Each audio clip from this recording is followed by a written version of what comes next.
Happy Saturday morning, y'all. It's Kate at Kate's Garden Chicken and Cat Rambles. Just coming to give Chaos a little drive. I have to we got heavy rains and some thunderstorms last night. Of course, the thunderstorms weren't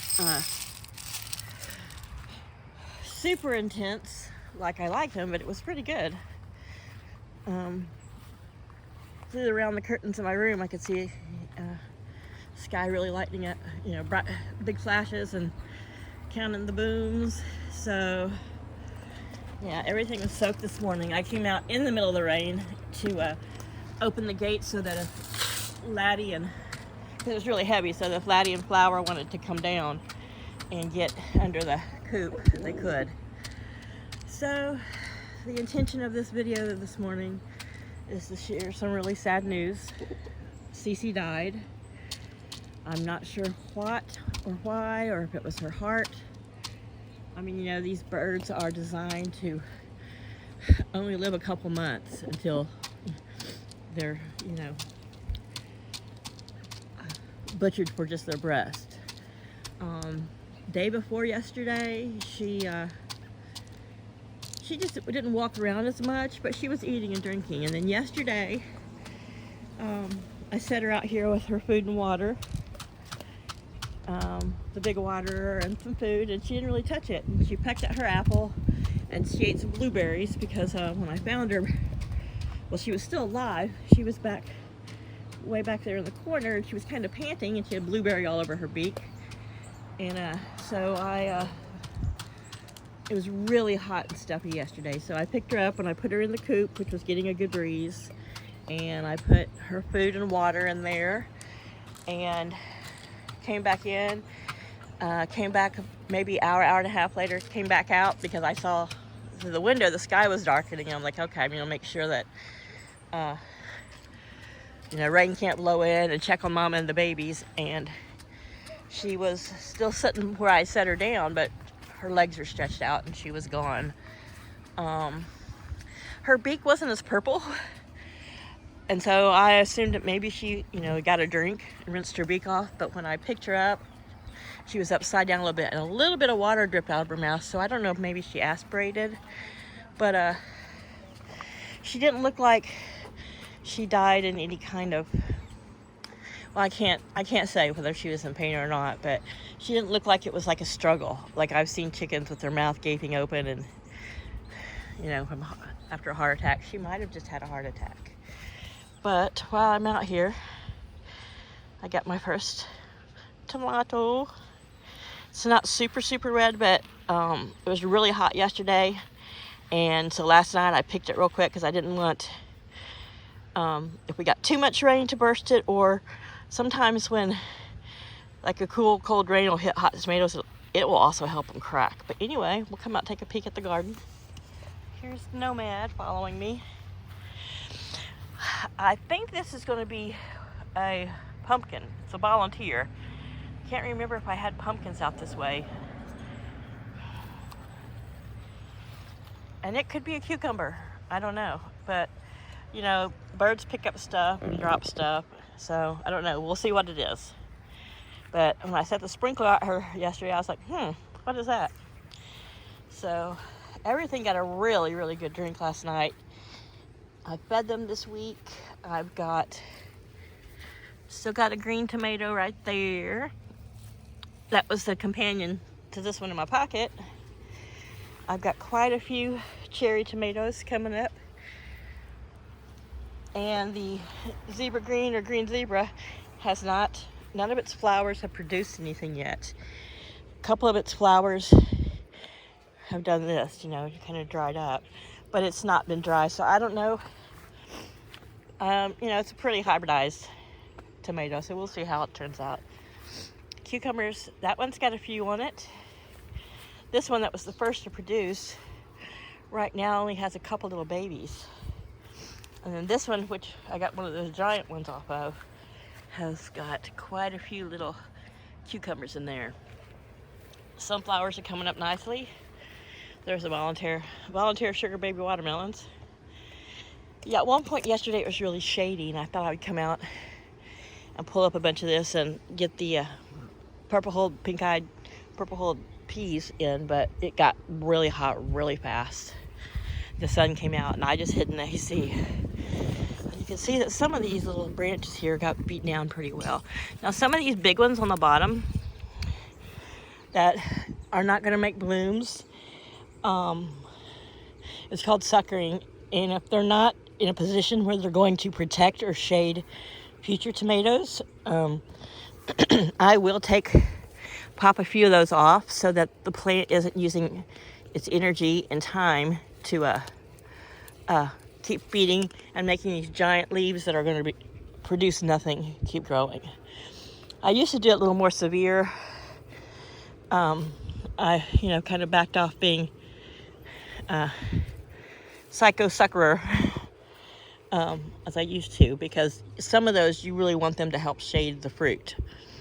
Helps protect the fruit from birds and stuff like that. But anyway, people are like, why are you calling a tomato a fruit? I've had some actually young people ask me that. I'm like, because it's actually a fruit, and it's in the nightshade family. Like some people who have true allergies to tomatoes often have allergies to other plants like okra, things that are in the nightshade family. Paul doesn't have an allergy, but for a while there, he avoided nightshade plants just because of something he read online. But now, when he should be avoiding food, he doesn't. So, we're not supposed to get any rain today, but because of the harsh rain last night and what little bit of food was in bowls, I had to dump out this morning. It was already getting smelly. I've got to keep keeping their food inside where the fan is because it's going to get hot today. They've got cool water up on the ledge, and right now they're hanging out in the cool grass in the shade. Cosmo and his ladies. Laddie sounds like he's typing. He's still over there eating cat food. That is bowl over there, the first one you saw me fill, is typically the one I fill for Nomad because she likes to live under the yuccas and the rose bushes. But Chaos, during these hot days, if he's not laying over here along the fence, on Laddie's side of the fence, he likes to lay under the motorcycle for shade. I think because out here, when our wind's coming from the south or southwest, it's coming from that direction. So the house blocks some of the breeze. Not much, because it just swirls around. You can see how this is waving in the wind. But I think because it's in the more open area, he's I don't know, he's always liked to sleep under the motorcycle. And that's why there's a little food bowl there, because I've been bringing him his little canned food out in the night. So today, I think I'm going to take this out of here. The chicks throughout the day, I'll see them run up in and out of the coop, playing. And now that Cece's not in there, I mean, I don't know, maybe these nights that Mama was not putting the babies in there, maybe she sensed that Cece was sick. Maybe Cece didn't feel well, because chickens will kind of hide. I mean, nobody picked on her, but that's why, she was way back underneath the quarantine coop. So since it's rained and all this is yucky wet, and the chicks started their 6th week this Friday. Thursday they were a complete full 5 weeks old, and they're getting so big.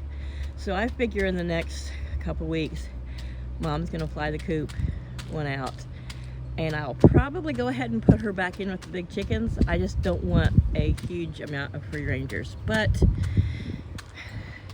you can see the difference in Flowers, Comb, and Waddles, and Mom's. Mom's, she's still quite healthy, but I think her condition took a beating when she was sitting on those eggs. The 2 months that she insisted on being broody. And like I said, for 1 month I kept pulling the eggs and taking her off the nest, and it was pointless. So I went ahead and left her with the 4 eggs. Let her be happy. So this is where I dumped out yucky wet food, and of course the babies are going, there's my favorite little girl. And I'm pretty sure she's a girl. I'm going by her tail. And that the little tiny comb and waddles that she's making aren't getting really red or really big. None of them really are, but a couple of them stand out a little more. So we'll see. When my leghorn crosses here were little, they had a little bitty bitty, bitty, tiny miniature combs and wattles. And you can see from Flower how big her wattles and comb are. So, you know, and because the Leghorns are crossed with a gold-laced Wyandotte, Wyandottes typically have the same kind of a comb and wattles. So I'm hoping Mom's perk back up and look good again. She seems healthy, but you know, it could take her a while before her body condition gets up to where her sister's is. And I might, because she has been away from the big group for, you know, going on it can be almost probably 4 months by the time she's, I mean, two months she was sitting on that, you know, 1 month she was just in and out brooding, and the second month she sat on her eggs. So I might leave her out here with her sister and Laddie and just let those three kind of roam free. That way she can hop in and out with the babies. But because I catch the babies, you know, standing on this and doing things, I want to take this out of here. They don't need it now. They've got plenty of protection over there, and I can clean it, fold it up, and it is something that I may take with me when I leave here, because I would be able to put the cats in it. You know, it folds up to a pretty small little square, and it's something that is light. I mean it's a heavy-duty kennel, but it's light enough that I could pack it up and strap it to whichever vehicle I'm in or living in, and I can have that as just for some outside time for the cats I'm taking with me. See, Laddie, this is why I don't like you to do this. Look at this. You just make a freaking mess. Luckily, the ferals have no problem eating it wherever it falls, and there's still some in this bowl. But if I don't put it in 2 bowls, and the cats, you know, have to wait forever to get a snack because of that pecker there. I just gotta eat the food. See, Nomad's being patient. She's waiting.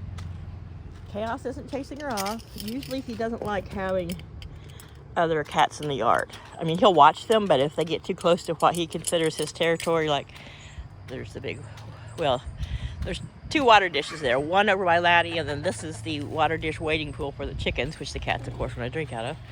But he's gotten pretty accepting of Nomad. So yeah, I was very upset and cried yesterday, and it was before the rain, and our ground, we haven't had any rain, so our ground was so super hard we were unable to dig the hole. So Paul took her out and placed her in a beautiful pile, well, not in the hay, but out there on the edges where it's a little wooded, and we'll let her go back to nature. There's enough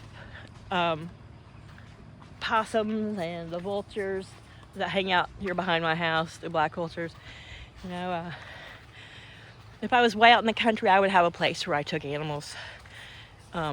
The chickens, you know, I wouldn't just bury them. I would, you know, let them go back to the earth, let, you know, their death feed something else. But I think back in these woods is where he took her, just the edge of the woods. So she would be found, and she'll be consumed by other creatures, and the circle of life will go on. You know, that will nourish a living creature. That will also maybe help that whichever animal feeds their children, their babies. And I think that's one of the more beautiful ways to, if you've got to dispose of, say, a chicken who dies, or if you live out in the country and you have a nice big place to go, you can put your, whether it's a goat, whatever, you know, if you don't worry about it attracting predators, if you have a place out in the woods where you can return to nature, that's often the best way. So Cece's gone. I felt like a failure for a little bit, and Paul was actually kind about it. He hasn't been real kind to me lately, so, but he was like, you know, you did everything in the last, you know, she was probably 7-8 weeks old, and she's been here longer than the baby chick, so she's been here another 2 months.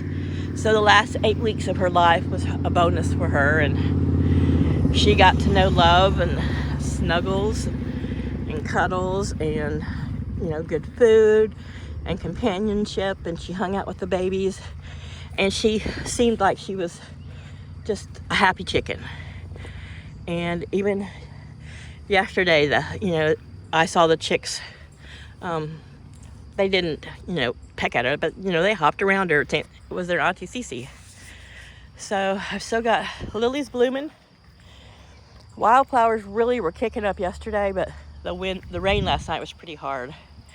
I've got the first of the hydrangeas popping out. I usually come out and prune my salvia so that it will bloom again, but it will still bloom. There's the sage, and you can start to see some purple blooms popping out on the hydrangea. Now these two here tend to be very, very purple, or they'll start out this pinky purple, and by the time they get big, they start getting really dark like that, and then they're almost a blue purple dark. So you can see that their base color is going to be this purple. Where this one, which is much older, and this is the one that hadn't bloomed in a couple years, it's a little more pinky, but they're separated by a sidewalk, but we'll just see. We'll see how it comes out. But for those that are starting with a little more fuchsia, these are starting a little more dark violet. So we'll see. They can alter their colors. Often it's what's in the soil. I know some people in some countries or some states will put an iron nail down a foot or two away from the plant, and it either makes it more blue or less blue. I can't remember, but you can alter their colors. So here are the big white orientals. I still think they probably got 3 weeks. It's usually in July before they ever pop out. And you can kind of see how they're shaped. They're an oriental lily, but their configuration on their stalk is a lot different than this Robert Swanson lily. And this one makes gigantic pods, and they kind of hang in a different configuration. Or maybe it's because they're so big. I don't know. But Yasmina's doing well. Stella D'Or's doing well. The tree I broke is trying to stand back up. Laddie's doing well, hanging in the garden. And I've still got these Asiatics. And I thought, oh, well, they're probably getting ready to come to the end of their life, but I see there's some new pods. So they'll keep blooming probably for another couple weeks. So anyhow, hey Nomad. Hey Nomad. So that's it for this video. Just wanted to share for those who have been so supportive and helped me to cheer on Cece and get her walking again, that we lost her. And she'll be missed. She was sweet, and I handled her every day. I took her out of there and put her up at night, and I would pick her up during the day and check her out and make sure clean her bum, and she just I just have to live with the knowledge that the last 2 months of her life were a gift for her, and it was a great gift. She was loved and cared for, and new companionship, and that the world's just not a harsh place. I mean, it is a harsh place, but her life was better. So the chicks are running around. I don't know if I can zoom in from this far away, but you see Mom's sitting on the pallet, and the babies are running around the base of the, kind of behind her, back, and they run up and down the ramp, and they get in and out of the coop. And so it's getting windy. I'm gonna let you go. Y'all have a great weekend. I want to thank you all who subscribe and follow my videos and make comments. It means the world to me. Love y'all. Bye.